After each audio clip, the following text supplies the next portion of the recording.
Genel başkanı mescitte olması lazım.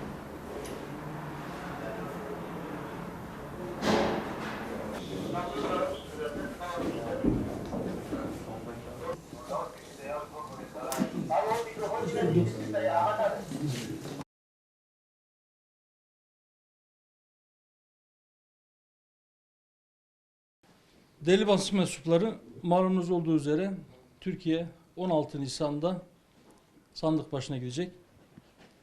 Anayasa değişikliğini oylamak üzere. Anayasa değişiklik teklifi mecliste 367 oyu bulamadığı için zorunlu olarak referanduma gidecek.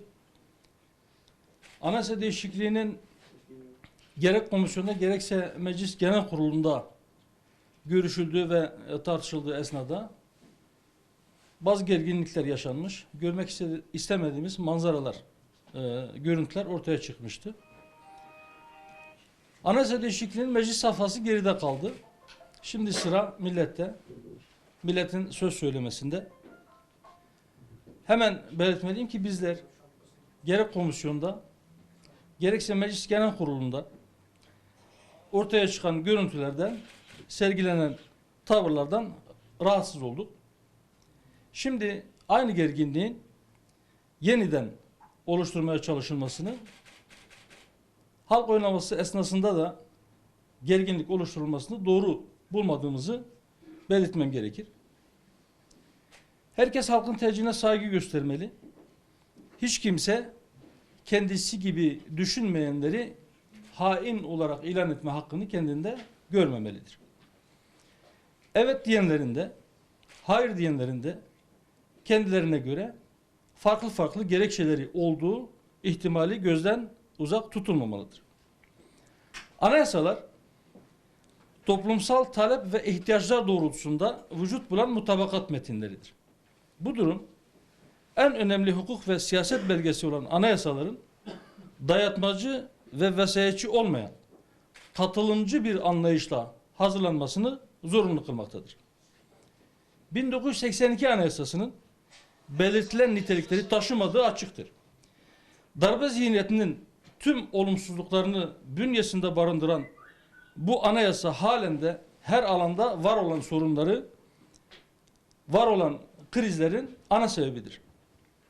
Her ne kadar farklı tarihlerde birçok kısmi değişiklik yapılmış ise de istenilen netice elde edilememiştir. Kapsamı ne olursa olsun yapılacak kısmi değişikliklerin hiçbir zaman yeni bir anayasa ihtiyacını ortadan kaldırmayacağı da açıktır. Yapılması gereken tümüyle yeni bir anayasadır. Milletin beklentisi ve talebi de bu yöndedir. Biz de baştan beri parti programımızdaki ilkeler çerçevesinde tümüyle yeni bir anayasanın mümkün olan en fazla, en yüksek katılım ve uzlaşmayla yapılmasının zorunlu olduğunu savunuyoruz. Ancak mevcut siyasal ve sosyal şartlar dikkate alındığında bunun en azından kısa vadede kolaylıkla gerçekleşmeyeceği de ortadadır. Bu sebeple kısmi değişiklikler için yapılacak çalışmaları da değerli buluyor, değişim ve dönüşümün niyet beyanı olarak görüyoruz. Bu değerlendirmeler ışığında milletin tercihine sunulan değişikliklere karşı takınılacak olumsuz bir tavrın herkesin değiştirilmesi gerektiği noktasında hemfikir olduğu darbe ürünü anayasanın ömrünü uzatmaya sebep olacak bir zemin hazırlayabilecektir. Bu nedenle yapılan değişiklikleri eksik ve yetersiz bulmakla birlikte tümüyle yeni, sivil bir anayasa için atılmış bir adım olması temennisiyle referandumdaki tercihimizi evet olarak açıklıyoruz. Darbe anayasası temel felsefesi ve kurumlarıyla varlığını koruyorken sadece hükümet sisteminin değişmesi şüphesiz ki her derde deva olmayacaktır.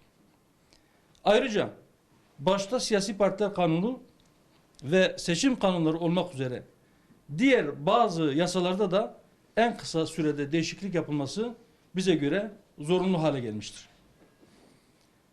referandum sürecinde yeni bir toplumsal kamplaşma ve çatışmaya zemin hazırlayacak tarzdaki tutumların halkımızın menfaatine olmadığını da belirterek tabanımıza, halkımıza ve tüm taraflara bu vesileyle kampanya sürecinde sağduyulu davranmaları çağrısında bulunuyoruz.